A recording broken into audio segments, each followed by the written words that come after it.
I am requesting full custody, Your Honor. Simone's actions have proven she is an unfit mother. That is a lie. He is vindictive and dangerous. The first time Marcus Webb saw the boy, he was standing in the hallway of a Chicago family courthouse on a Tuesday morning in March, wearing a white button-down shirt that was slightly too big for him and holding a woman's hand with both of his.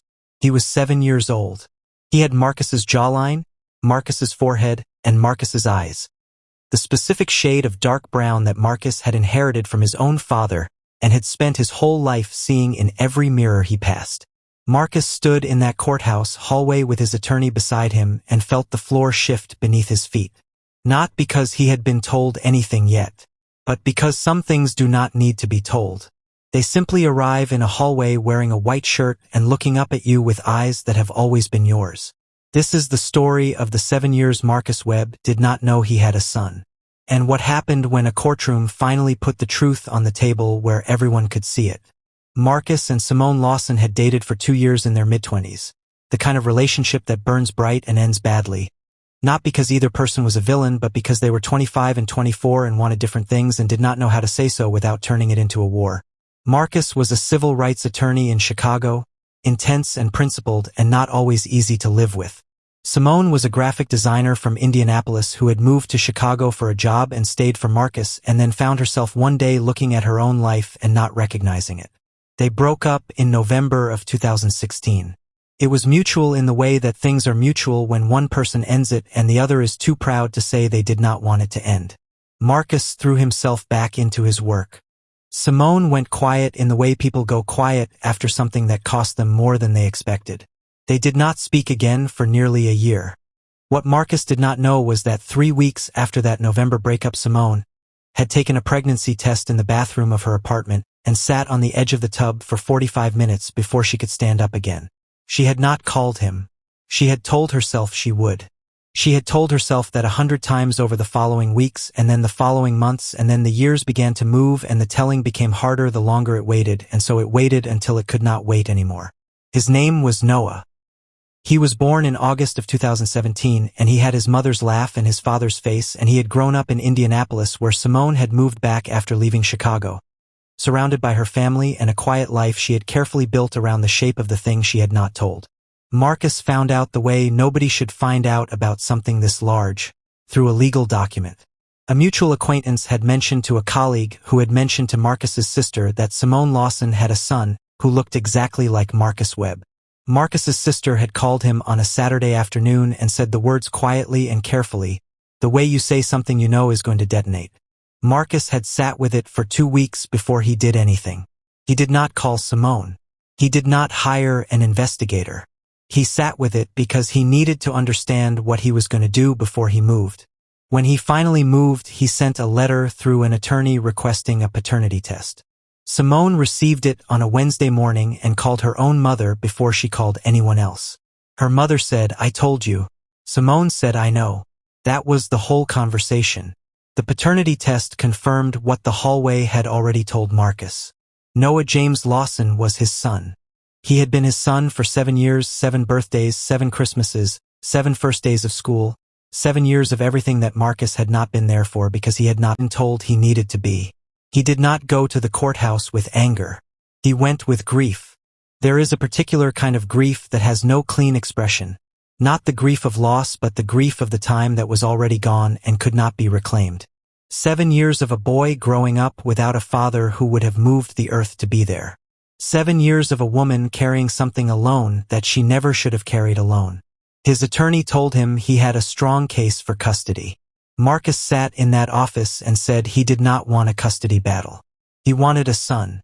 His attorney said those were not mutually exclusive. Marcus said, "I know. But how we do this matters. How we do this is going to be the first thing my son learns about his father.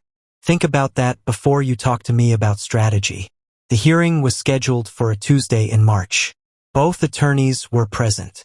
The judge was a woman named Honorable Patricia Cole, who had been on the family court bench for 19 years and had seen every version of this story.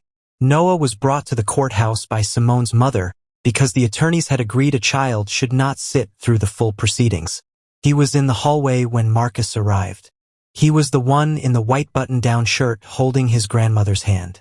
Marcus saw him first. Noah looked up and something moved across his face. Not recognition exactly, but the particular stillness of a child who is processing something his body understands before his mind does. Marcus crouched down to his level and said, "Hey." Noah said, "Hey back." That was the whole exchange. But Marcus's attorney had to touch his shoulder twice before he could stand up and walk into the courtroom. Before we go further, drop a comment and tell us where you are watching from right now. And if you are new here, subscribe to Tales of Us so you never miss a story. Inside the courtroom, Simone sat at her table in a gray blazer with her hands folded and her eyes forward. Marcus sat at his. They had not spoken directly since the letter. For the first time in 8 years they were in the same room, and the air between them was full of everything that had been said and everything that had not. Simone's attorney presented her reasoning. She had been a single mother for 7 years, had provided stability and love and continuity for Noah, and introducing a stranger into the boy's life abruptly would be disruptive. Marcus's attorney presented his.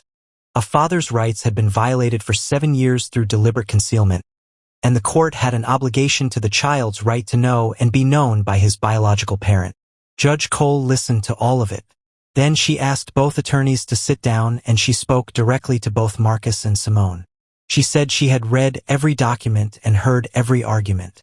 She said the law was clear on parental rights.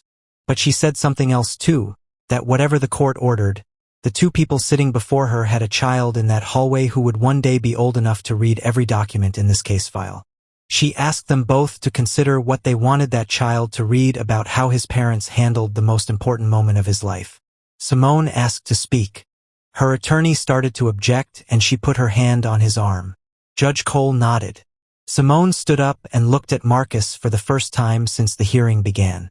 She said she had made a decision at 24 years old that she had spent every year since trying to justify. She said she had told herself Marcus would not want to know, that he was too consumed by his work, that Noah was better off without the disruption.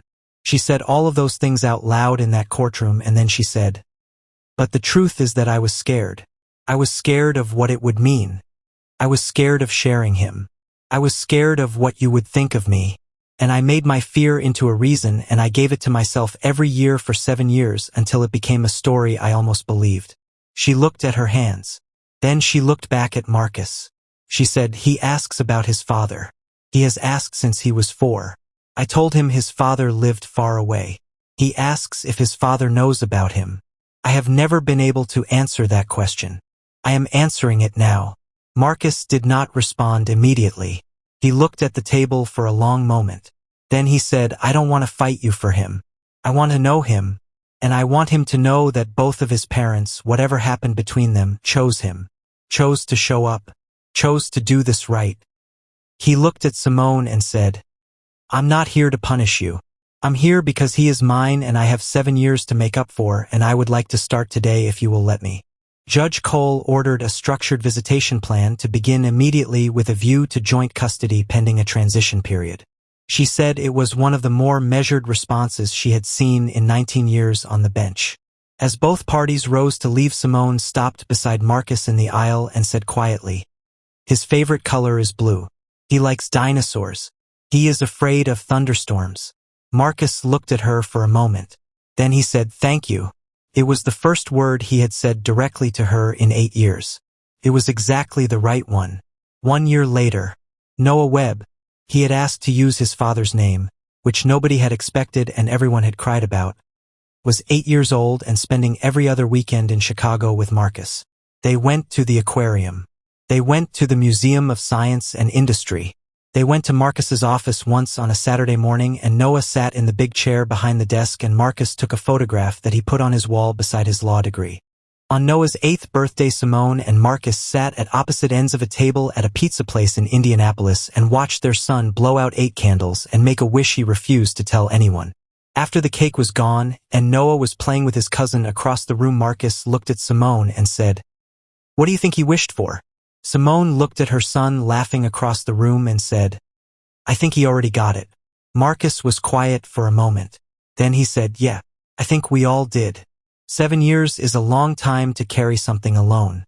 7 years is a long time for a child to go without an answer to a question he has been asking since he was 4. What changed everything in that courtroom was not the law and it was not the evidence. It was a woman standing up and finally telling the truth in the room where it was always supposed to be told. And it was a man who chose to respond to that truth not with war but with the question that actually mattered. How do we do right by him from here? Now we want to hear from you. Do you believe Simone made the right decision keeping Noah from Marcus? Or do you think there is ever a version of that choice that is justified? And what would you have done in Marcus's place? Fight for every legal right or choose the path that put the child first? Tell us in the comments. We want to hear every perspective. And if the story moved you, share it with someone today. Subscribe to Tales of Us, a Tales of Us production. We will see you in the next chapter.